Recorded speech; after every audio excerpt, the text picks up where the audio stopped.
In this video today, we're going to overview two replays in how I've used vehicles to apply a lot of pressure to the enemy, all the way from incisors to brutes and wolverines, and then through to pretty much tigers. I think there might be some other units in there.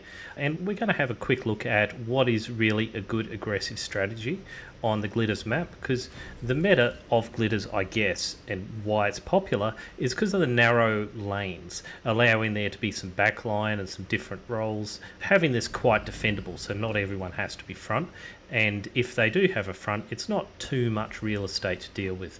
So generally speaking, the expectation is there shouldn't be all this breakthrough aggression. I think in this game we have super commanders as well, so that does make the meta even a little bit harder. I take zero notice of that. I'm playing this build, I'm sticking to it. We can see the respawn here, so that the commander effigy and super commanders, so it's going to play a really interesting role. I don't even know we have super commanders on, to be honest with you. Obviously I see the effigy, I don't know if both mods are the same thing. But if you ever have a really tanky looking commander looking like this, I think it should be your idea that maybe these super commanders are around. Especially as Cortex, I don't think the Armada's so tanky. Just like got the special whirly thing on the back. Early on, all I done was I created one rascal for scouting, and then straight into some incisors. I don't know how we overcome the blitz so quickly. Just maybe a bad angle for them. I think the incisors outrange them a little bit, so we can use that. Sacrificial rascal. And the weight of 4 units carries the day. I find a good strategy is to travel across the map rather than, say, come down here and see this super commander's already responding. That would be a waste of time to try and take this base. So I'm moving across. And like, we all hate getting rushed, right? So we take actions to not get rushed ourselves. We don't really care that much. We'll in fact blame them if they get rushed. So we might notify them and say, oh, why did you react? So it's always a bit of a surprise when you're up here concentrating on whatever you're concentrating on. These 3 incisors just having an absolute field day. And 15 kills, that's quite a lot for 3 incisors. Pretty much knocked out that economy, apart from what's built up over here. Definitely knocked out the power, big time. Unfortunately, they've got a super commander in the base. Look how effective that is. Doesn't even need to degun me. Okay, so that little raid's over, but I was happy with it. So I've put Alex, the best player, on the back foot, allowing our front line to get better established. So that was the most effective thing there. Although this is very devastating. What I end up having to Pasca. So we'll see whether it impacts their front line. Early on, I go towards pounders. I try and incorporate them now, just to try and combat these faster units you tend to get sometimes nowadays, earlier on. Yanis's are really good at holding me off, but the super commander rules all. Dark Panics make a pretty good use of that. I'm being much more conservative this game for whatever reason. So I asked for a transport early on, and I've brought up a T1 to start building this agitator. Even though of course it's a defensive unit, allowing me to hold the canyon, where it's placed here, it's up far enough to really deny the easy defense against canyon attacks. So even this is a pressure unit, a very expensive pressure unit, 1300 metal. With Dark Panic building these area defense laser towers and just sort of sitting back here, I'm inclined to push against and apply pressure the best I'm able to, but I am sort of just waiting on my agitator to get up and deny all this metal from Dark Panic. It's a pretty impressive investment. We've got a beamer here too. So the way I keep pressure is I move these 10 units around the side, lateral. Funnily enough, at exactly the same time, we get a push from Blue, who's keeping a keen eye on the unit movements. I come down to try and apply pressure. I find 2 Dragon's Claw unexpectedly, and some really good counter fire from the Yanis's. Way too effective, so I retreat. They push up. The reason I pushed out, I did have a Dragon's Maw ready, so if worse comes to worse, I figured that would stop them. Also my super commander here. But I make it back just in time to push this back with casualties. The great thing about this Super Commander is the ability to take hits. I don't know why, some of those laser shots went through the shield, did they? Very interesting. They hurt my commander actually. Got my agitator online, expensive-ish Yanis manning the fort. First one down. Already paying back for itself. Yeah, the stout's pretty wounded.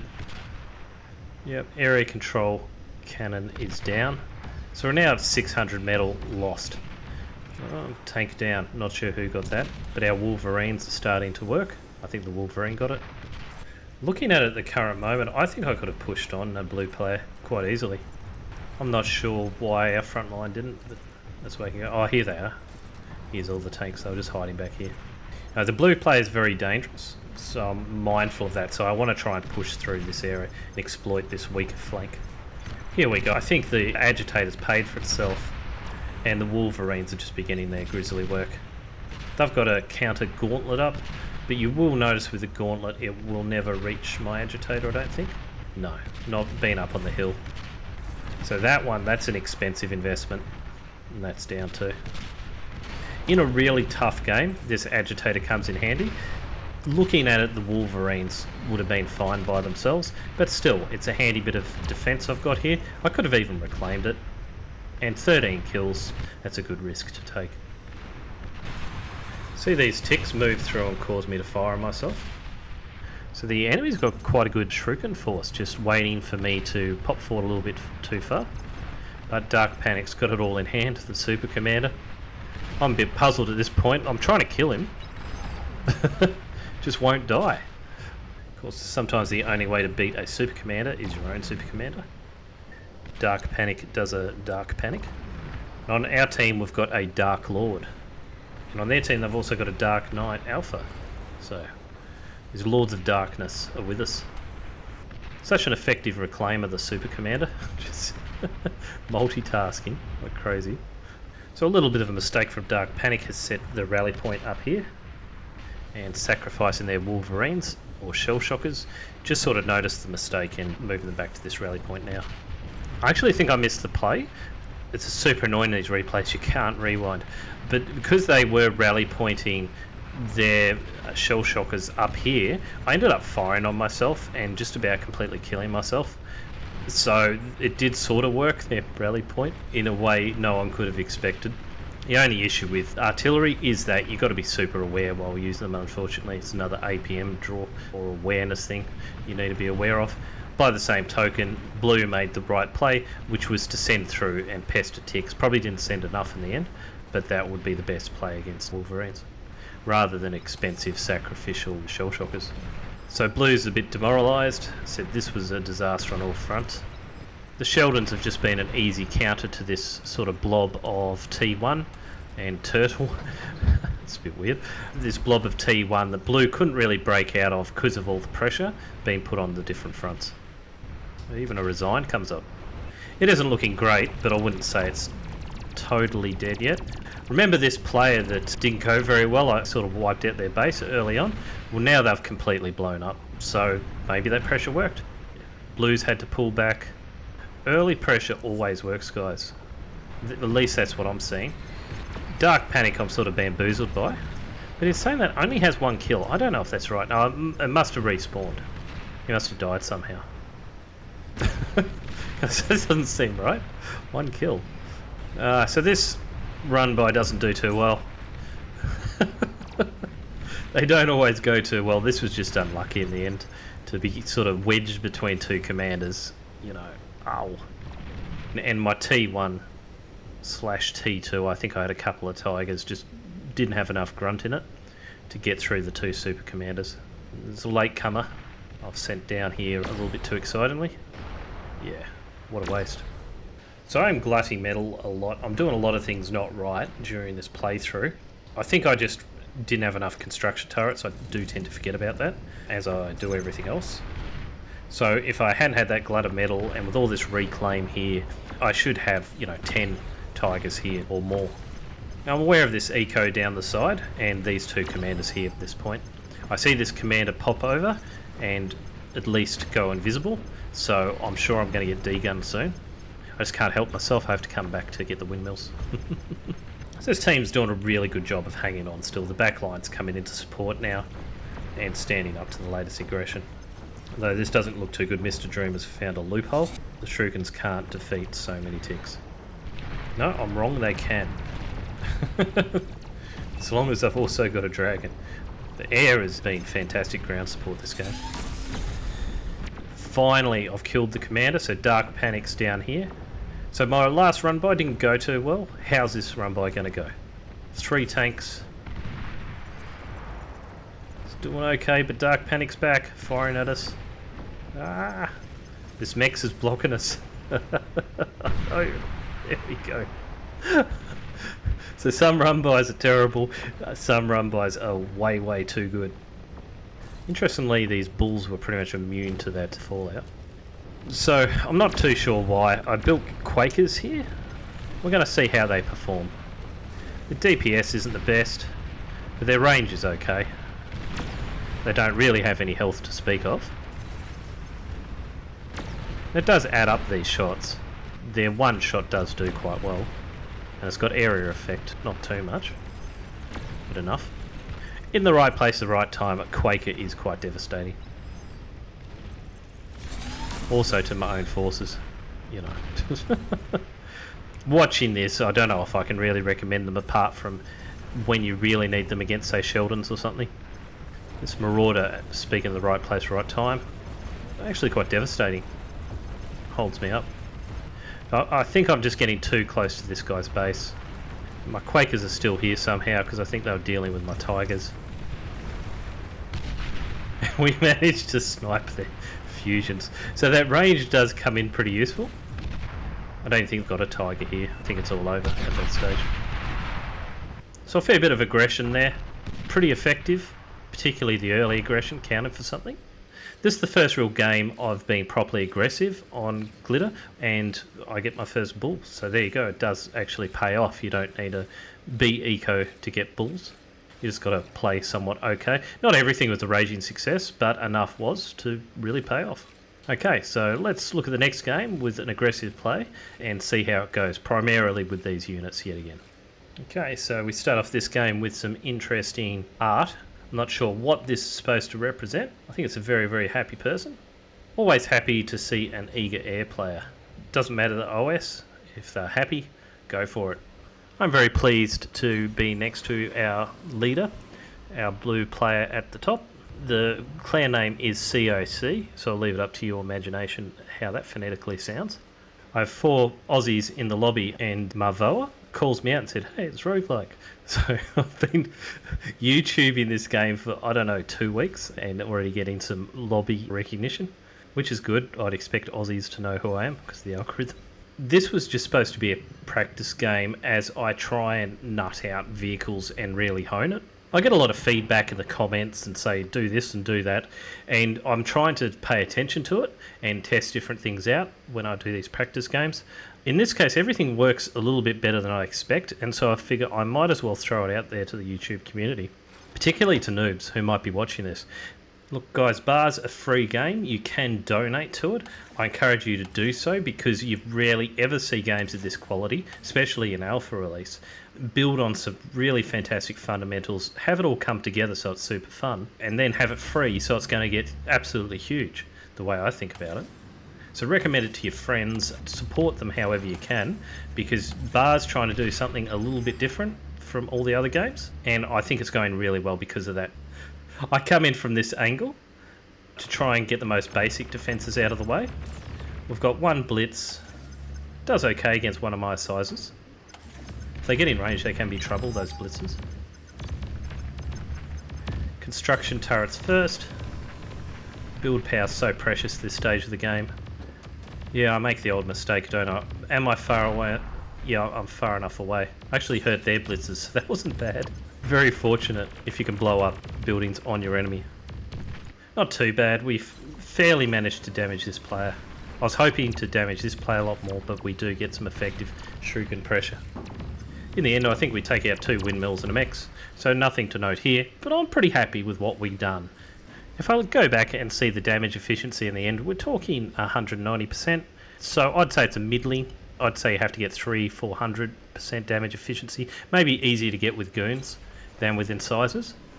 Earlier on in the game, I've built an area control laser tower. Despite its expense, I can find ones really good at holding an otherwise weak defensive line and making sure it deters as much as possible any unnecessary aggression, particularly with a couple of construction turrets repairing it, and maybe a constructor might be able to actually push off something reasonable.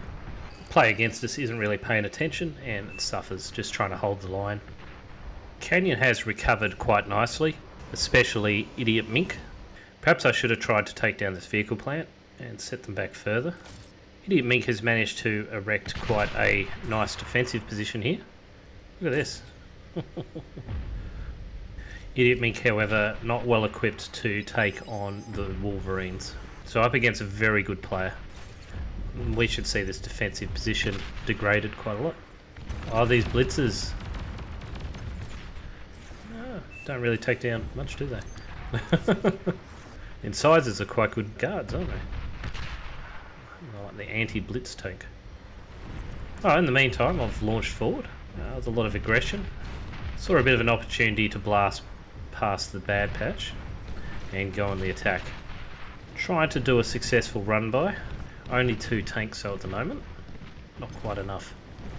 And here we go. Shurikens, the arch enemy of the run-by person. I've taken down some windmills and that's about it. Not too effectual. Should have been going for these construction turrets. So this run-by, not so successful. Done some damage.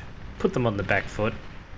Now Wolverines, as they retreat, they don't fire backwards, which does limit their usefulness in a running back and forth like this. Not terrible by any means, but still super annoying, even just with the odd shell hitting home. I've gone a little bit crazy and built 12 or so, maybe even 14 Wolverines. Idiot Mink finally starting to get this base degraded. Yeah, maybe 5 Wolverines is enough. I would have preferred many more brutes. Because we've broken through the enemy's defense, the back and forth battle means I can't fire half the time with the Wolverines. So I've got 14 Wolverines, 3 kills, for example. Meantime, just don't have enough heft with my brutes to really hold the line. Got 15 brutes now. They got 1 more kill. It's very intimidating to come up against all this fire though. See when you're properly aggressive in a counterattack, how much better it can go. If they would have aborted that halfway, it would have ended up much worse for them. Now in the future, to your air player, if you're not getting support against shurikens, maybe than just saying air, because understand they've got all these things, just say, can you attack each shuriken with 1 fighter? You know, 1 fighter, 1 shuriken, something like that. So you can make the shurikens back off. Let them know you don't expect them to sacrifice their whole force for you. You just need some pushback. Idiot Mink has managed to hold on, quite surprisingly. Always get a sneaky peek down, guys. Get a radar jammer. Okay, so I didn't have to go forward too much for this engagement, and we managed to get them at a better time when we're able to predict their paths much better, and see they do sort of death ball up a little bit, although I still miss them. Fortunately, I think I catch them flat-footed here. Yes, finally. Finally, 15 kills, 15 Wolverines. They get their costs back. Now our friends come and help. This is wonderful. Thank you very much, Psychist. The Wolverine really punishes mistakes. Now at 22 kills. Of course they punish your own units as well. We're seeing a very spirited defence. All players are pitching in here on this front line. We're so close to taking down this player, it's crazy. Unfortunately the blue player just hasn't been able to affect the game and apply pressure through the canyon, and so we've got the pink canyon commander able to sort of hop in and help out this run-by. Took down the construction turrets, arguably the most valuable part of the base. I sort of have to withdraw, unfortunately.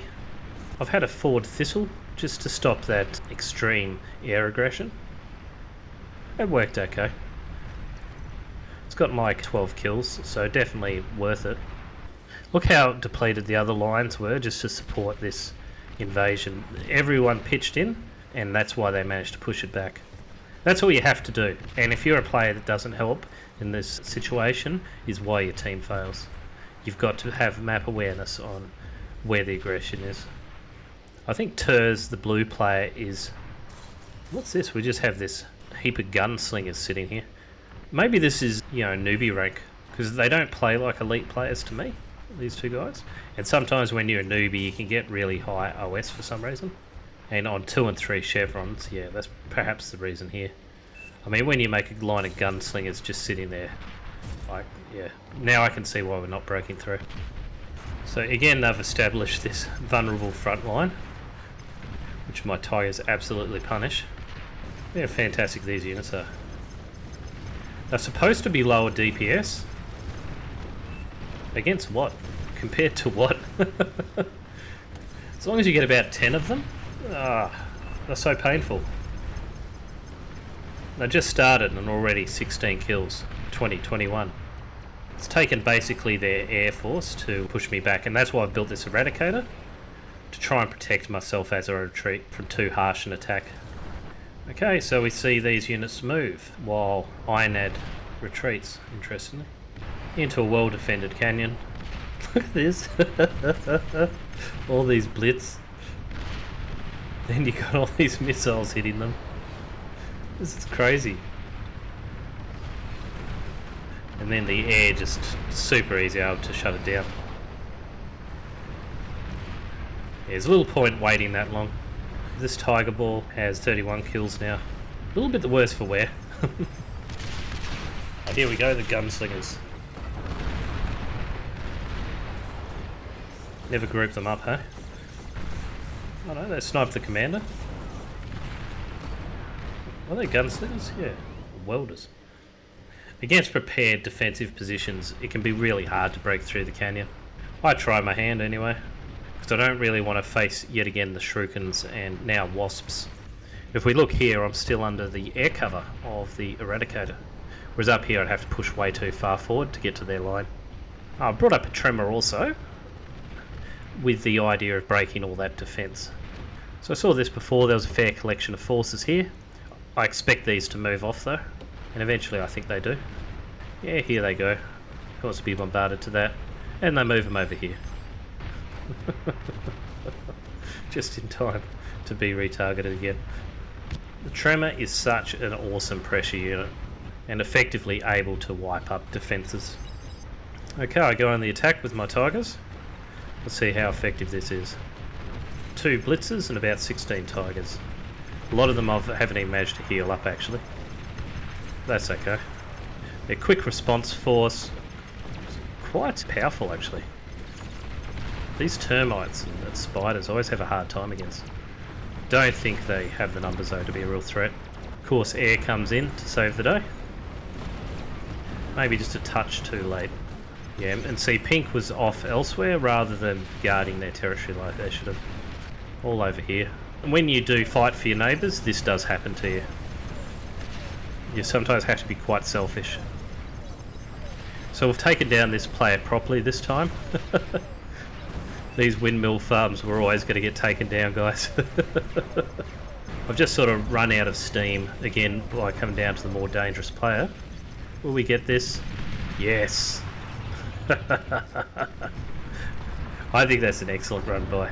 Of course it's helped before from the pressure, but yeah, probably just a mismatch of units and how they were deployed more than anything else. So an air attack is just hooked around the side here and come behind, and we see pretty much that there to be GG. And as our air said, they were preparing for a bombing run just because they felt like the enemy fighters were just a little bit weak from that distraction. Even though I know it sucks to get Wasps and Shurikens really to bombard you all the time, you might actually be serving the purpose of allowing your air player to win the game, and putting a couple of AA into your forces might just help you survive. Even the commander being forward was enough to sort of throw off the Shurikens and get a lot of kills. By now I've brought my Wolverines up. My defensive back at home are just sort of holding off the tick spam, so I'm building these double laser towers.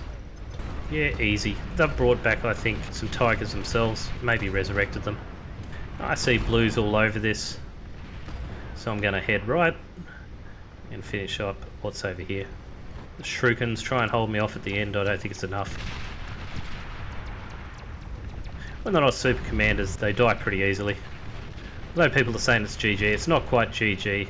I'll tell you why. Although we take down this base, we've actually got pretty developed bases over here. So I come across here to try and finish across the enemy, but when they're pumping out full production right at your tigers, it does make it sort of hard to get that run-by breakthrough. Just remember that yourself. If you ever got a run-by coming at you, switch production to the most effective counter unit and make sure you have the build power already built to push that through really quickly. It helps if you have some metal bank too. I do appreciate players who don't give up and try this Alamo defense of just trying to hang on as long as possible. It is satisfying for the attacker because we know we're going to win. So someone's bashing up on air. Like, the air done tremendously well. Both the air's done tremendously well, I think. Tigers are so cheap, you can get a new force again. It doesn't matter. Look at these aphises. Oh, lovely.